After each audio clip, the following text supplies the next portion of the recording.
The Philly Show is presented by Fox One, Ruben Amaro Jr., Jim Salisbury, Todd Zalecki. It's Friday, October 31st, 2025.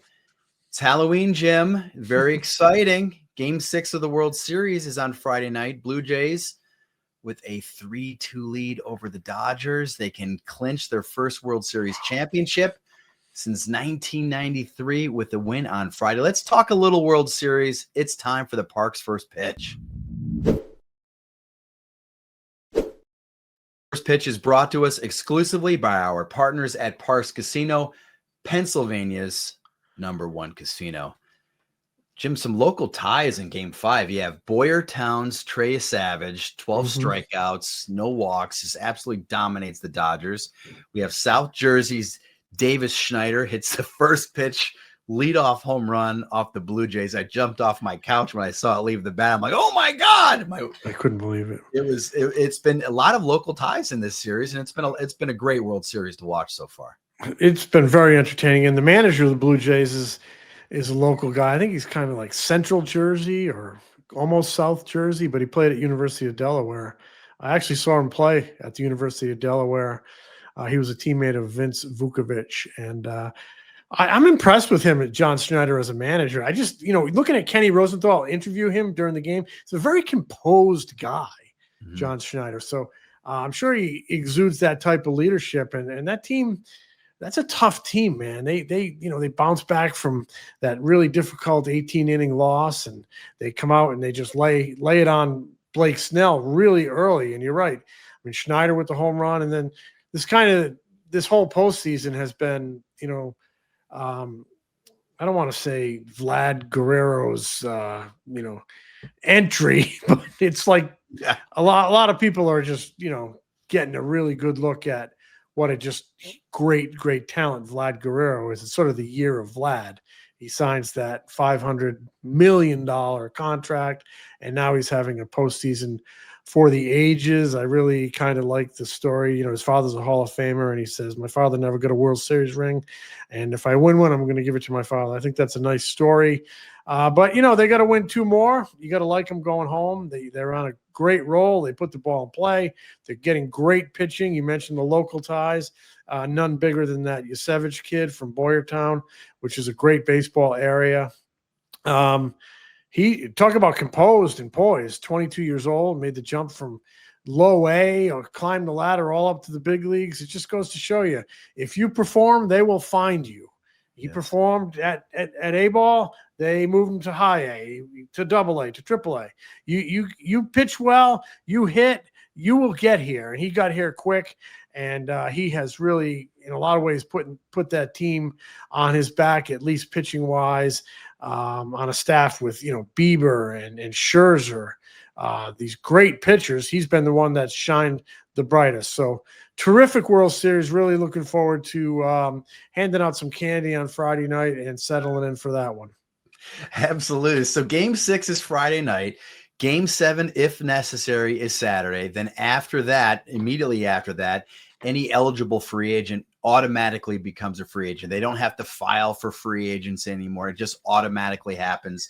And of course, the Phillies have a lot of notable free agents: Ranger Suarez, JT Realmuto, and Kyle Schwarber. And on today's show, we have a little bit of a tie-in with Phillies free agent slugger Kyle Schwarber. We chatted with Phillies prospect Dante Nori.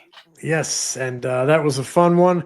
And before we get to that was First Pitch, presented exclusively by our partners at Parks Casino, Pennsylvania's #1 casino. ParksCasino.com is the website. You must be 21 to participate.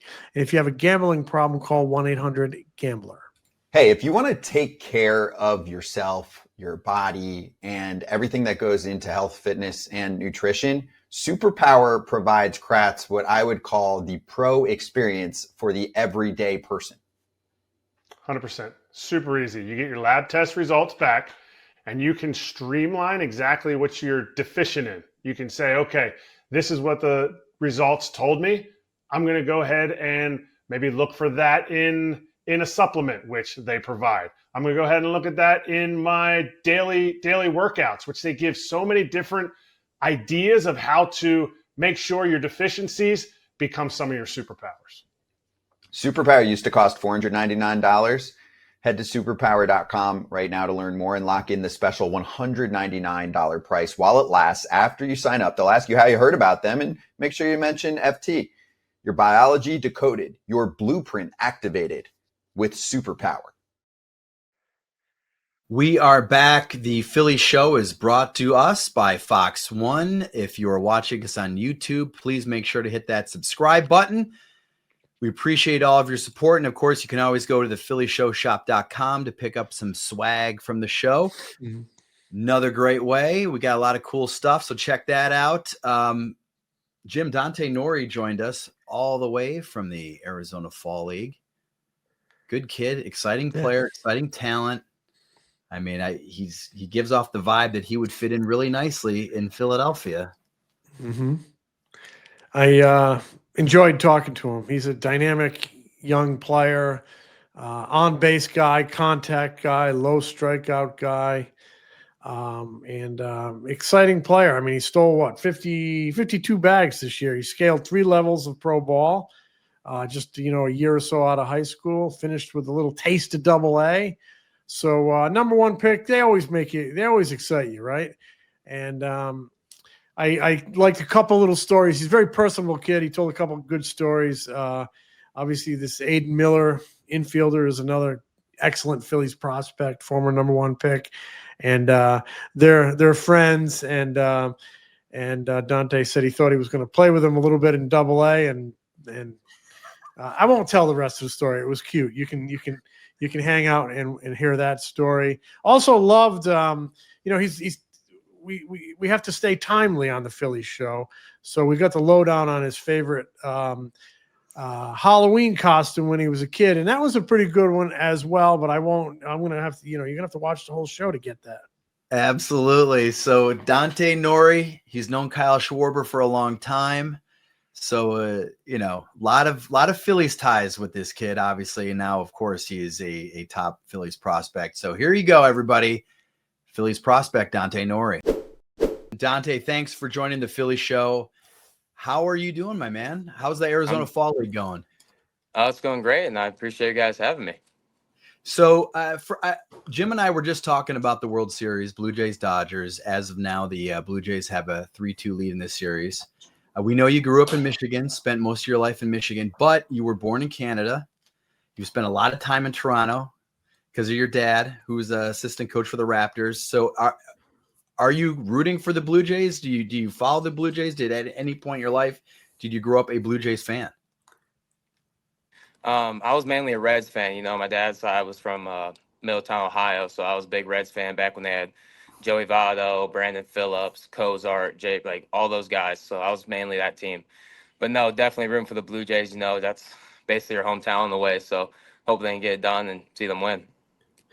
Do you have a connection with Joey Votto? I think I might have heard you guys had some interaction over the years. It was a funny story. He met my dad when he was with the Raptors, and he wanted to use the Raptors workout facility in the offseason one time, and he ran to my dad. And ever since then, I've known him since I was a little kid, like even prior to memories. Like I've known him my whole life. What a player. What a player. Maybe someday you'll go to his induction in Cooperstown. I think he's probably headed there. Oh, yeah, no doubt. No, it was great just to hear the way he works, what he's done, his progression, just everything. He's been a great help. Now, you mentioned your dad was with the Raptors. Just give us a little snapshot of your family's athletic background, because your dad is a coach in the NBA. So you have a basketball background, a baseball background. Take us through just a little bit of that. So my dad, he actually played baseball in Indiana all 4 years, and ended up coaching there 1 year after he was done playing. And I still know the whole full story about how he got into the basketball thing. It's still confusing me till this day. But no, he was at Indiana. His brother, Brady, was at Miami of Ohio. And then his dad, Fred Nori, was made AAA with the Mets. So basically just full-blown baseball bloodline from that side. Okay. And then obviously, you've talked about this a lot. That's how you know Kyle Schwarber. You would go to Indiana baseball games, right? And yeah. with your grandpa and your dad, and got to know Kyle Schwarber a little bit. What was oh, and I want to ask you this. Last winter you hit with him, right? Back in Ohio? Yes. You spent a week? Correct. Are you going to Yeah. do that this winter? Have you guys texted at all? Or are you guys going to spend any time this winter, you and Kyle? Yeah, for sure. We've done, I think, 2 or 3 years now that I've gone down there. This was the first time he got his house all built and got to use that facility. So no, we'll definitely head down there sometime this off season and get back together and hit for sure. What a guy to have as I don't know, would you call him a mentor? Yeah, no, for sure. Like just watching the way he works, like some of the drills he does, the way he thinks about hitting. I know it's 2 different game types. His is a long ball, mine's on base for stealing bags. So, but just getting what he takes, what his mental side and what he thinks of the game, definitely I'd say he's a mentor to me. Yeah. Is there anything? Go ahead, Jim. I was going to say, and a hell of a person. We've gotten to know him pretty well here last 4 years in Philadelphia, and just really a giant of a man. Just tell us a little bit about his work ethic and maybe some of the subtleties that you pick up watching him work out and, participating in his workouts the last few years. His work ethic is unmatched. Just watching the way he does, like he puts it down for a little bit after season, it's 160 some games. So definitely puts it down. But as soon as he picks back up, it's full go. And he's doing stuff every single day. And his hitting guy is Cappy, another guy, great guy. But once he gets going, it's just full going. He works on some new stuff every single day. It's just like a build up like we do. Like he'll mainly just go tee, flips to start. And then he'll start going machine. And he's stuff on the machine you don't even see in the game, just working on that. So his ethic is unmatched from what I've seen. Parks Casino is the #1 casino in Pennsylvania, and it's my casino of choice. They've got it all. Headline entertainment at the Excite Center, happy hour at the Liberty Bell Beer Garden. 76ers, they're hot. They're playing great basketball with those youngsters. They have watch parties for the 76ers, the Bamboo Noodle House, the Parks Grill, and the best cover bands. The Bet Parks Sportsbook and beautiful poker room. Plus, Parks Casino is a go-to for birds on game day. I know that they now have a bye, but for next week and all season long, you got to check it out. Every Sunday at noon, every Monday at 6 p.m., the Bet Parks Sportsbook serves up the ultimate Philly fan experience. $1 dogs, $3 Miller Lights, and $5 Peronis for those who are a little hoitier and toitier. Plus, wall-to-wall action on the 150-foot giant sportsbook screens. Bring your crew, get your spot, watch and wager on all the action, and eat and drink like a real Philly sports fan. Tickets are on sale now for a bunch of headliners at the Excite Center. December 5th, Straight No Chaser. December 6th, comedian Ken Young. December 12th, get the Let Out, a Led Zeppelin tribute. ParksCasino.com to buy all tickets for all the shows. Parks Casino, this is how you win. You must be 21, and if you do have a gambling problem, please call 1-800-GAMBLER. You had a great full year with the Phillies this year. You started in Clearwater, then you go to Jersey Shore, High A, and then you finish with Double-A Reading. And just reading a little bit about it, I think one of the things that everybody seemed to be encouraged by is that, you probably didn't start the season as the way you wanted it to, but you finished really strong. What can you tell us about that? Maybe what you might have figured out about your swing or just pro baseball or the grind of it that allowed you to finish strong. That's usually a pretty good sign, right? For a guy playing his first full season of ball to do that. Yeah, for sure. Those first 2 months didn't go the way that hopefully they planned. But the great thing about pro baseball is you're playing 6 days a week. So every day is a new day and you can do some things. We got back in the lab. We're like, hey, we're going to move closer on the plate. I got a torpedo in my hands, brought the barrel closer to me, just basically working. Hey, we're going to try to go pull side double. We're going to swing at the inside pitches, leave them out. Just go from there. Cause every single day it's a new task. Like those 0 for 4s, like you look back at, I think it was like $150 at the time. Like that was a small margin or a small sample size of the season. So really just not thinking about it that much. And then to your point, the grind, like it's a very long season, something I haven't done my whole life. You're coming off a high school season that you played 42 games in the span of 2.5 months. And now you're playing that many games in 2 months alone. So no, definitely just understanding it's a grind. Like you just got to get through it. Just every day is a new day. You mentioned the torpedo. Are you still using it? Oh yeah, no, I love it. I use the Lindy 12 torpedo. It's a 33 and a half, 32 ounce. Wow. Tell me, when's the first time you heard of the torpedo bat? The first time I heard is when the Yankees, I think it was Jazz, and a couple of them started using it, and I was like, hey, like I've always been a guy like I hit the ball deeper in the zone, more towards the hands and off the end of the bat. So I'm like, hey, why not bring the barrel closer to my hands and where I hit the ball the most? And ever since then, I've never looked back, and now I got about 30 in my locker, and that's what I've been using ever since. Wow. So this year you ordered a few based on what you were hearing about those Yankees guys. Yeah. What's is it? Just take me through the process of hitting with that. How does it differ from the traditional bat? And was it an adjustment for you? So basically, it's basically taking the barrel where it's at and moving it down closer and putting more wood in that area. Like even when you look at the bat, you're like, damn, like there's more wood on that bat than you'd see. Like it looks a little different. And mine's not as Mhm. dramatic as some of the Yankees guys were using. It's more of a subtle one, but you definitely can tell. It just adds even more weight. Like I've swung a drop 3 my whole life, and then that's a drop 1.5. But it wasn't honestly that big of an adjustment. I remember I got 2 in the mail to try, and I used it in BP that day, and then went on field, and I was like, no, I really like this. I'm gonna use it in the game, and I went to the game right away and haven't looked back since. So you're hooked. Oh yeah, I'm hooked on it. I love them. That's So you great. could tell the first round of BP that it was different. I mean, is that it? I mean, you could tell Oh, that yeah. first round of BP. Oh yeah, I knew it was gonna fit my swing well. Even when I was hitting the ball, like in BP, I was like those ones, like maybe you hit a little towards the hands every once in a while. You still get good feedback on when the ball's going. You're like, okay, so now I can turn those balls I mishit a little bit, and now it's on the barrel more, so you get more out of it. And you said you moved closer to the plate or moved up in the box? So you Closer to the plate. Stayed in the Okay. back of the box, always been there, but moved closer on the plate. Okay. And when did you make that adjustment? I think it Was that- was middle. It was early May is when I made the adjustment. Okay. Okay. And obviously, first round pick of the Phillies. That's a great honor. Where was your college commitment? Mississippi State. I was committed to Lamonas and Cheese and all them. Yeah. So, but I'm sure when you get drafted in the first round, I mean, it's like I'm going. Is that kind of what it is?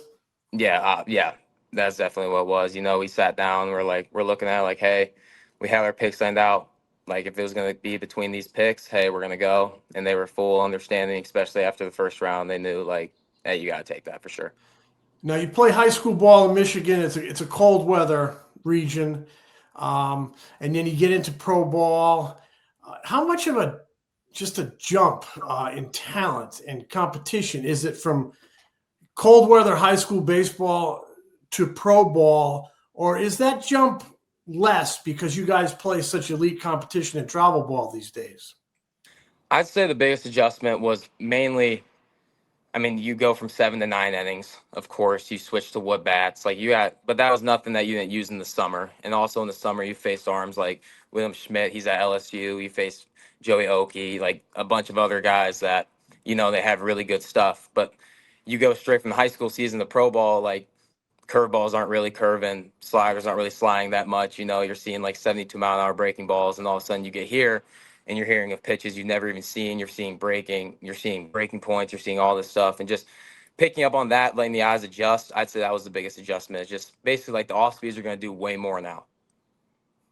And I would think you're really pleased. Your first full season of pro ball, you played at 3 levels, and you got a little taste of AA at the end, right? I mean, that's and you played 125 games with the Phillies, a bunch more in Arizona.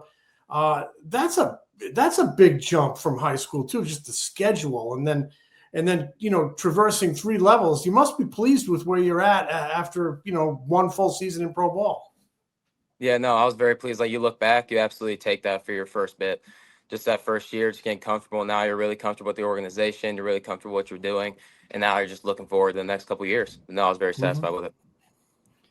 You don't strike out much. You walk a lot. You get on base. You steal a lot of bags. Is that something that you've always had a knack for doing? I mean, is it just like a God-given ability to put the ball in play, to have a good sense of the strike zone?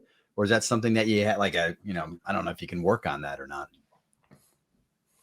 No, my grandpa was a big big person. He's like, you don't strike out. It's the worst thing in baseball, and I've learned it sucks. Like you don't give yourself a chance. My grandpa hounded on that since day one, and mainly it helped with always thinking backside. I was always given the ability to take the ball to the opposite field no matter where the pitch was, and that's also worked in my favor to fight stuff off. But no, definitely the low strikeout, the high walk, like that's always been a part of my game, and now we're just developing to get more slug out of it.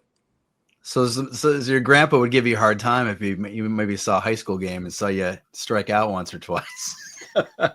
Oh no, he'd give me such a hard time. I think there wasn't many my last year. I think it was almost just 10 strikeouts my senior year, and I heard every bit of those 10. Just like you know. So no, he's big. He's big on putting the ball in play, make the defense make a play, like put some pressure on them. And you do that on the bases too. I think what did you steal 52 bags this season? I think it was like the second most in the organization. Yeah, I think it was like 52, 53. Yeah, 52. And so, what's that process like? In terms of becoming not just a good base stealer, knowing when to run, knowing the count, maybe picking up tendencies. Do you have a knack for that as well? Like picking up a pitcher's first move? I mean, how does that all come into play?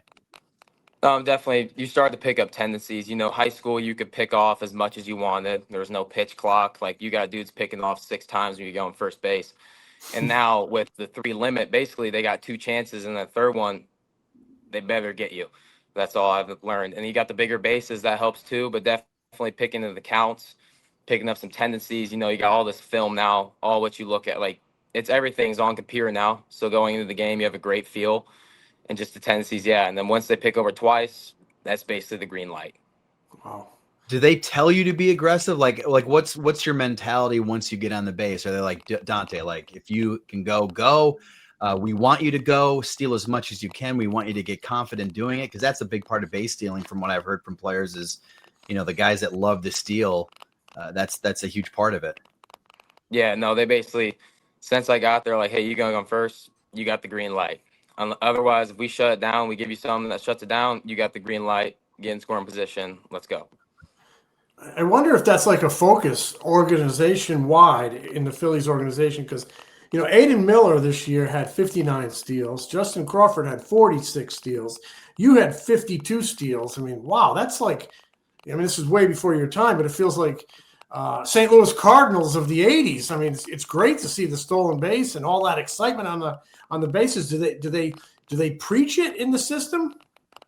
Oh yeah, no, we work on base running every single day to the point where it's like the back of your hand. Like it's literally every single day we're out there spring training. You got 30 minutes of base running before, like twice a week during the season. You got base running. It's very focused on the Phillies organization. Mm-hmm. That's awesome. And what do you see as your best position in the outfield? I know you can bounce around a little bit. I'd say center primarily, and I'm trying to get expand out. I played left a lot during the my last summer ball season. I think it was my junior summer. Played a lot there, so I was more used to it. But just expanding out there, getting to the corners, and just giving me some versatility. When you got to Double-A, was that a big jump for you? What was the biggest thing that stood out? I know you're only there maybe a week or so, but a couple weeks. But you're a baseball guy. What was the biggest thing that really jumped out about you between the lines? I think just the pitchers, now they got way more command. Like they're gonna put it where they want to put it. You get in the box, you're gonna get a ball in the zone for the most part. Low-A, high, dudes are chucking, but sometimes they just don't know where it's going. And honestly, going into Double-A, it honestly helped. Like, hey, they're gonna be around the zone, so you're gonna get a pitch to hit. Just be ready for it. Mm-hmm.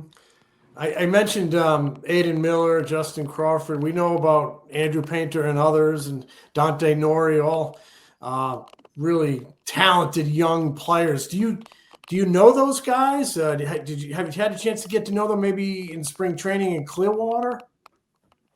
Yeah, no, Miller, I was around since the HP camp in October last season. I got to meet him for the first time, and then since then we bonded over baseball. He's in the collecting cards a little bit as well as me.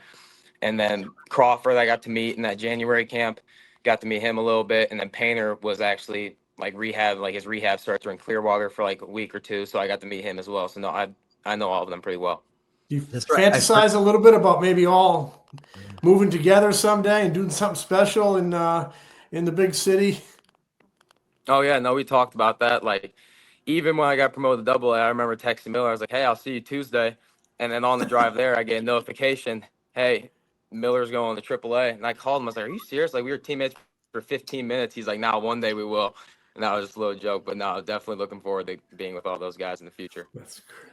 That is great. Yeah, I forgot that you're a big baseball card collector. I know a friend of ours, Matt Breen from the Inquirer, wrote a story about it during the season.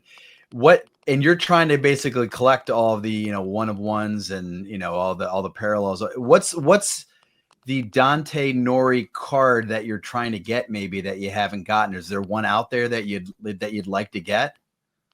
The one I really want is the My First Bowman auto, like the inscription, like your very first Topps card that you sign. That's one that I'm still trying to get. I don't even think it's been pulled yet because I haven't seen it surfaced online, but that's definitely one I want to add to the collection. That's pretty cool. I see those videos on Instagram and stuff of a guy will open up a pack, and find like a LeBron James one of one that was, just sitting at a Target store or something like that. So it could be sitting on a shelf somewhere in like I know. Idaho or something for all you know. I mean, that's pretty cool though. Oh yeah, no doubt. Dante, my mother threw away all my baseball cards. I had every one, and they're all gone. So I can't engage in this conversation. See, I feel that my grandpa's still mad at his parents for leaving his cards in the attic, and he had a bunch of Mickey Mantles. He was telling me, he said we all could have retired by now with how many Mantles he had sitting in the attic. So I feel you on that.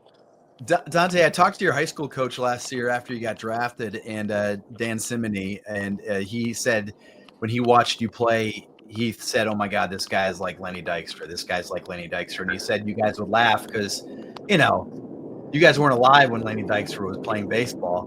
But now that you're with the Phillies, have you stumbled across any of his highlights? Are you any more familiar with Lenny Dykstra? Do you see why there's resemblance? Why he thought you resembled Lenny Dykstra a little bit, or no? Honestly, I have to do more research on it, but I remember him saying that. So I'm not great with keeping up with the research stuff, but I definitely got to look into that.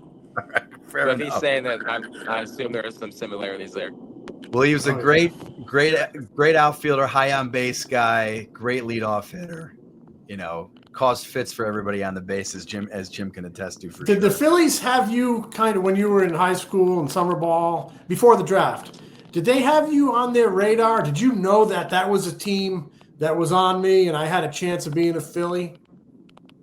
Yes, like right before our state semifinal, they wanted to have me out in Philly for a workout, but I told them, I was like, "Hey, I can't leave the practice. Like we're trying to do something that the high school hasn't done in their whole forever. And they've never won a state championship, so I couldn't miss that practice." So they're like, "All right, we'll make it work."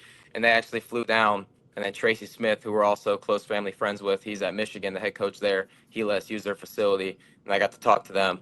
So, and they came out. We got to do a little workout. But no, definitely after that day, there was that feeling like, hey, like they're definitely high on you. They're on your radar. And then draft day, that says it all. Wow, so you worked out for the Phillies in Ann Arbor. Yes, correct. Wow, that's pretty cool. Have you ever been to Philadelphia? I did. I guess you have when you signed, right? Yeah, when I signed, and then I'm not sure if there was when I was really little. I don't know if I remember it, but I guarantee you there was one other time I went down there for sure. Okay.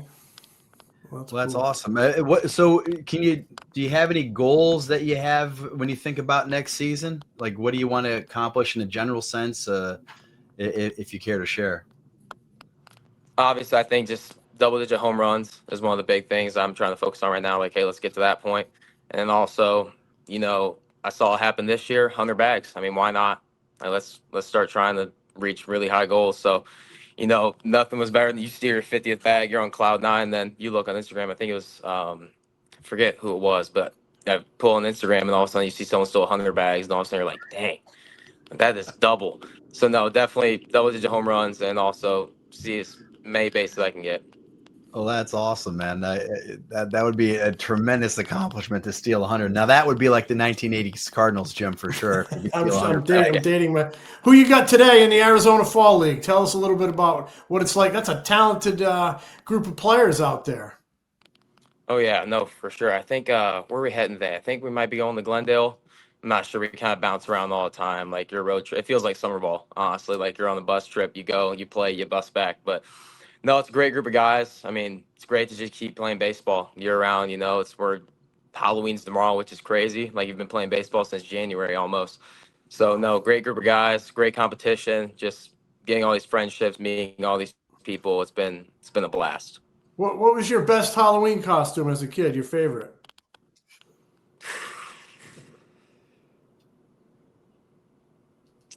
I think my mom would say when I dressed up as Scooby-Doo. She loves that. But I think mine, the most creative, he even laughed about, was when Schwarber, he was hurt during the Cubs season, and I dressed up as hurt Kyle Schwarber with crutches and everything. So, How did you do that? Just when he had Just the knee problem, what'd you right? say? When he had the knee No, surgery, just yeah. wrapped it up, grabbed some crutches, and went out as that. Does he know that you went out for him as Halloween? Yeah, he definitely does. I was him like 3 years in a row. So no, he definitely knows. I had everything going. So no, he definitely knows. He definitely saw that picture. Oh, that's great. Well, Dante, hopefully, I don't know when you're working out with Kyle again, but maybe he will have re-signed with the Phillies by that point. And if not, maybe you can say, hey, buddy, you know, come on, I've been working out with you for years. Like, we got to be teammates one day in the next few. So you got to sign a long-term deal in Philly. Maybe I'll be up and you guys can be teammates. That would be a pretty wild story. I mean, that would be something you probably couldn't even have imagined when you were a kid, I got to think. Oh no, I'll definitely talk to him. Like you said, like there's a picture of me throwing.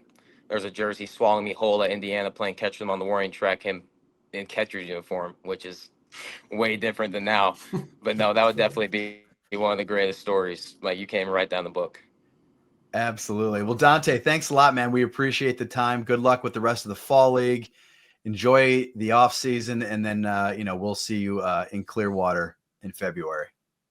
No, I appreciate it. I appreciate you guys having me. Thanks again to Dante Nori for joining the Philly Show. The Philly Show will be back next week. We got a lot of off-season stuff to talk about, Jim. Ruben will be back. Lots of off-season stuff, so make sure to check us out beginning on Monday. Smell you later. Smell ya. The Philly Show is brought to you by the Foul Territory Network. Subscribe to The Philly Show on YouTube and wherever you get your podcasts.